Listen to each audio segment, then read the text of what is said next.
korte sa Ginoo. Kaya kung mag-isgot na kamatayon, di man yun na madala o simba ko, kito kalawd.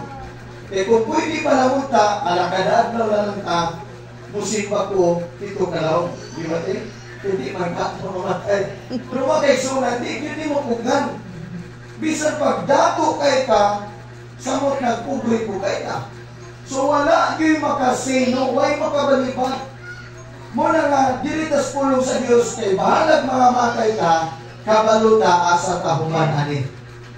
Amen? Muna balik ko na kung pangutana, kung mamatay ka karon or unya, sipa po pastor, kung mamatay ka karon or unya or ugma o sudpulan sudpuig, andam ba ka matubang sa korte sa Ginoo? Now, akong nadumduman, akong gitestimony gabi sa diyan, ipadadaan ko sumon sa awaran dito sa balay, ipadadaan ko waran dito, kay naaday ko yung criminal case. Nahipulong ko, kuyawan kay ko, kay ipatawag man ko dito sa Hall of Justice, makuyawan kapag naay waran o naay sumbong, matubang ka sporting, grabe akong kabalakan. Mapriso na makakuha niyo. Kaya nahipulong ko, siya akong sa. Pero pag-abot ako dito sa Hall of Justice, ang akong sala di ay, kay pipila ka katuigan ang akong citation, katong no lecturn o no parking, nahimo na yung criminal case. Sa'yo na niya.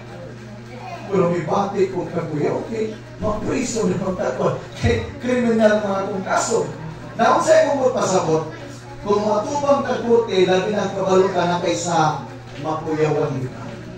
Now, mga kaisunan, dito maglangan, mumura niya itong isay. Manginaot ko nga, tagaan na to o pagtagaan, mga kaisunan, kanya, pwede ni mo rin i-review sa imong balay. Pagbasa Diyos sa pulong sa Diyos. Akong balikon, kung sa galing Bible, gihulat ko ay sa usaka, ticket or passport. Di ka katugnay nasod kung ay passport. Di ka kato sa sa lugar or like for example, mato kag Manila, mulukat di ka og ticket makaisuna. Sa samang pagi gusto ta matug langit, laruhon yun nato ang matug tag langit, kay naa may biya nato, na perfect guide. Unsa gali ang word na Bible?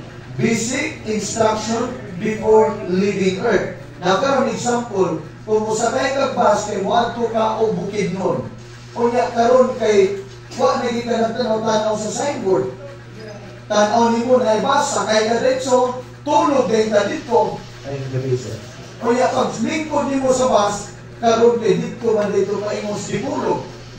Pag abot sa dipulog, naog na dito, nahipulog ka na, di man ni maong nga terminal na kumulumanan. Kaya nag-wild ka, sukok ay ka, kaya nga nung iabot ka dito, nung gidala ka sa driver, dito sa dipulog, mabukid nun man ang imong biyahe. Ang pamutana karon, kinsay satan, ang driver o ang produktor?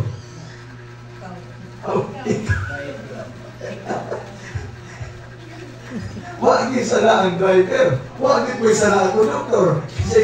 Kinsay satan? Kinagyod no? Ano man? Wag malihante, basa-basa lagi, no? Muna pakaisunan, medyo katawanan, pero akong magpasabot mo ni, laro na to atong biyahe sa kinabuhi. Amen? Kung saan na to, laruhon na to atong biyahe sa kinabuhi. Dili pwede nga, di ka magmaalamon sa kinabuhi. Igsuon ko higala, mura magutaling na eskwela. Depende rin sa imong pagtuon. Kaya kung mag-eskwela ka, nga magdinanggol ka, now, ngayon din ang silingan, di pila ka humanin mong anak nang, kahit ang awar ko na yung pag-eskwela, mura ko may sud-sud. Kung saan pagkakpon, yung may sud-sud. So, mga kaisunan, laruhon na to ang atong biyahe, o taruhon na to ang atong pag-eskwela. Kaya ang kinabuhi, matod sa unahan, sama ni sa nagtuon, nag-eskwela. Ano na lang ibasahon mga higala ko, mga kaisunan dire sa common nga versikulo, sa gara pag naipyo nila, maunin ni sa gara ng pag-ikot ng mga versikulo, mga kaisunan. Matod din sa libro sa Hebreano 9, versikulo 27, o ingon nga natakda nga ang tao mamatay sa makausa, o gumaan niya na mao ang hukom. Mauusab si Kristo. Human makahalad sa makausa aron sa pagkuha